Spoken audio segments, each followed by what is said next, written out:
Assalamualaikum warahmatullahi wabarakatuh. Bismillahirrahmanirrahim. Alhamdulillahilladzi khalaqas samawati wal arda wa ja'ala adh-dhulumati wan nur. Allahumma sholli ala sayyidina Muhammad wa ala alihi wa sahbihi alladzina hum bi sunnatihi yatamassakun. Amma ba'd. Jamaah Al-Fatih Channel yang dirahmati oleh Allah. Pertama, mari kita bersama untuk selalu bersyukur kepada Allah Subhanahu wa Ta'ala atas limpahan rahmat dan nikmatnya, sehingga pada kesempatan yang indah ini kita dipertemukan dalam keadaan sehat walafiat tanpa halangan suatu apapun. Itu semua adalah kemurahan Allah, kasih sayang Allah kepada kita, sehingga kata-kata yang paling pas untuk kita sanjungkan kecuali dengan kata-kata puja dan puji untuknya. Mari kita ikrarkan rasa syukur kita dengan membaca kalimat tahmid. Alhamdulillahirabbil alamin. Shalawat dan salam semoga tercurah keharibaan Nabi Muhammad sallallahu alaihi wasallam, Nabi yang kita rindukan syafaatul uzmanya ketika kita di dunia dan di akhirat nanti.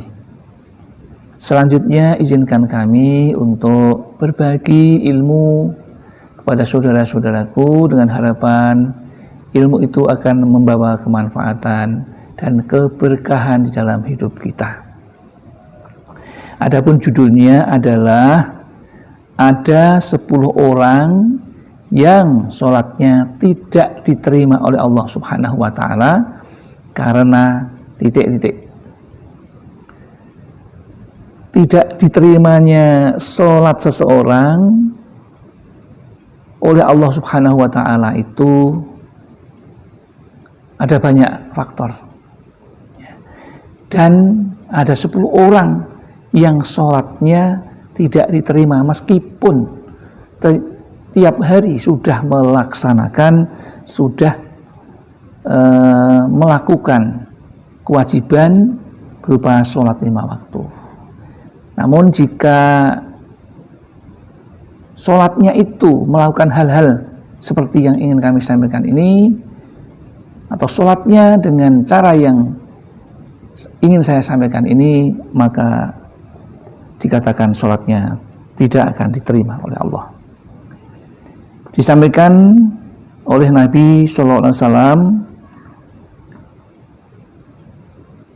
Bismillahirrahmanirrahim, asaratu nafarin la yakbalullahu sholatahum rajulun sholla wahidan bighairi qiraatin wa rajulun yusolli wala yuaddi zakatahu wa rajulun yaumu kauman wahum lahu karihuna wa rajulun mamlukun abikun wa rajulun saribul khamri mutminan wa mra'atun zaujuha sakhitun alaiha wa mra'atun sholat bi ghairi khimarin wal imamul jairu wa rajulun akala riba wa rajulun la tanhahu sholatuhu anil fahsai wal munkari. Itulah sabda Rasulullah mengenai 10 orang yang sholatnya tidak diterima oleh Allah Subhanahu wa Ta'ala. Mengapa tidak diterima? Jawabannya, ada 10 orang yang Allah tidak menerima sholat mereka. Yang pertama, laki-laki yang sholat sendirian tanpa bacaan. Sholat tetapi tidak hafal, tidak tahu bacaan sholatnya. Ya, maka meskipun 5 kali sehari, yaitu zuhur, asar, maghrib, isya, dan subuh sholat, terus namun jika tidak membaca apa-apa, maka sholatnya pun juga tidak akan diterima. Yang kedua, laki-laki yang melakukan sholat tanpa menunaikan zakat. Sholat memang iya, tetapi zakatnya tidak pernah dipenuhi. Zakat fitrahnya, zakat malnya, ya, tidak dipenuhi. Maka ini juga sholatnya tidak diterima oleh Allah. Kemudian yang ketiga, laki-laki yang mengimami suatu kaum sedang mereka tidak menyukainya. Jadi seorang imam sholat yang makmumnya tidak senang, itu juga sholatnya tidak diterima. Yang keempat, yaitu laki-laki hamba sahaya yang melarikan diri. Jadi laki-laki yang menjadi pembantu rumah tangga tetapi melarikan diri dari majikannya, ini juga tidak diterima, tidak pamitan pulang itu. Yang kelima, laki-laki peminum khamr atau arak dan sejenisnya, dan dia sangat hobi minum arak itu.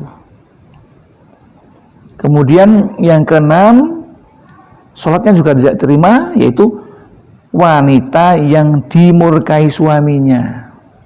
Hati-hati nih wanita yang dimurkai oleh suaminya, maka sholatnya juga tidak akan diterima. Maka besok akan disiksa oleh Allah. Kemudian yang ketujuh, wanita yang melakukan sholat tanpa tutup kepala, alias rambutnya kelihatan.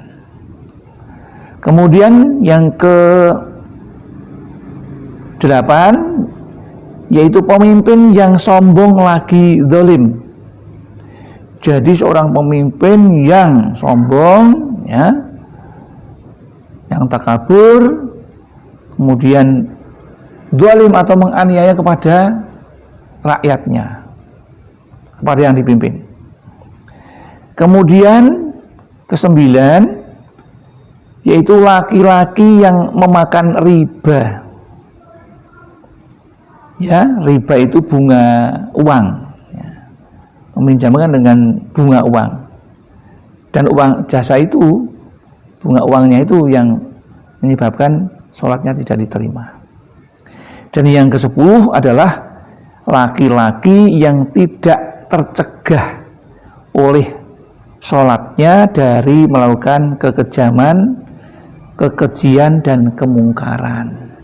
Sudah sholat tetapi perilaku kejinya, ya, masih melakukan dusta, masih melakukan riba, masih melakukan namimah, masih melakukan yang lainnya yang tidak terpuji, berarti itu dia sholatnya juga tidak diterima. Ini bahaya sekali kali ini, ya, karena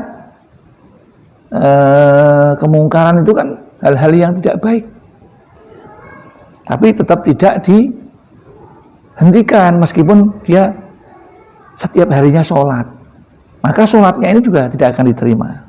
Bahkan Nabi bersabda, malam tanhahu sholatuhu anil fahsai wal munkari lam tazidhu sholatuhu indallahi illa maktan wa bu'dan. Itu yang artinya barang siapa tidak mencegah oleh sholatnya dari kekejian, dan kemungkaran, maka sholatnya itu hanya akan menambah dia terkutuk dan dijauhkan dari Allah. Nah, ini malah sholatnya menjadi tambahan terkutuknya dari orang itu. Ya. Nah, kemudian pendapat yang lain, sedangkan Al-Hasan berkata, apabila sholatmu tidak dapat mencegahmu dari kekejian, maka sebenarnya kamu tidak sholat, dan sholatmu akan dilemparkan pada hari kiamat ke atas wajahmu bagaikan kain kasar yang kotor. Dari kitab Mukashafatul Qulub. Itulah saudara-saudaraku 10 hal yang perlu kita hindari agar sholat kita diterima. Barangkali ada kesalahan dan kekhilafan, kami mohon maaf yang setulus-tulusnya, dan semoga Allah juga mengampuninya. Kami merasa bahwa apa yang kami sampaikan paling ada kesalahan dan kekhilafan, kami merasa itu karena kefakiran ilmu kami, karena kekurangan kami dan kebodohan kami semata. Karena kami tempatnya salah dan lupa, namun barangkali ada benarnya, semua adalah milik Allah Subhanahu wa taala. Akhirul kalam, billahi taufik wal hidayah wal inayah wal barakah. Wassalamualaikum warahmatullahi wabarakatuh.